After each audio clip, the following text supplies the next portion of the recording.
Audio clip میں نے نہیں سنا، لیکن یہ ہے کہ انہوں نے میرا خیال ہے سارے جرنلسٹوں کو نہیں ریفر کیا، لیکن جن جرنلسٹوں کی ان سے دل آزاری ہوئی ہے تو میں انکنڈیشنل اپالوجی کرتا ہوں۔ ان کا مقصد ہرگز کسی نہیں تھا کہ آپ لوگوں کے بارے میں کچھ ایسے الفاظ بولیں۔ انہوں نے شاید کہ ایک آدھ کا ذکر کیا ہے یا جس کا پہلے سے ہمارا کوئی بوائیکاٹ تھا، لیکن ادروائز جنرلی جو جرنلسٹ ہیں ہم بڑا ریگارڈ کرتے ہیں۔ آپ سخت وقت میں ہمارے ساتھی ہیں اور آپ ملک کی خدمت کر رہے ہیں، آپ کو سارے اس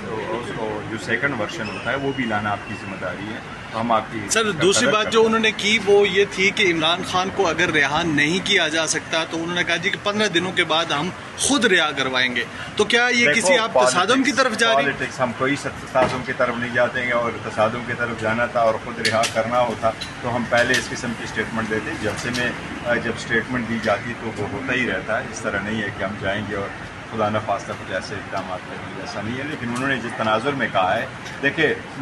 لوگوں کا بہت زیادہ پریشر ہے اور بہت عرصہ ہو گیا، آج بھی خان صاحب کی کوئی کنوکشن نہیں ہے، اور آج بھی کس کیس میں آپ نے اس کو رکھا ہوا ہے، نیب کے کیس بھی بیسیکلی ختم ہو چکے ہیں، تو اس لیے لوگوں کے پاس بھی ایک اضطراب ہے اور ان کی کوشش یہی ہے کہ بس 2 weeks از ٹو مچ، تو آپ کوشش کریں کہ عدلیہ ہی کرے، اور ہمیں جو بھی ریلیف ملے گا انشاءاللہ عدلیہ سے ملے گا۔ لیکن جہاں تک جرنلسٹوں کا وہ ہے تعلق، وہ ہے ایز پر دے آر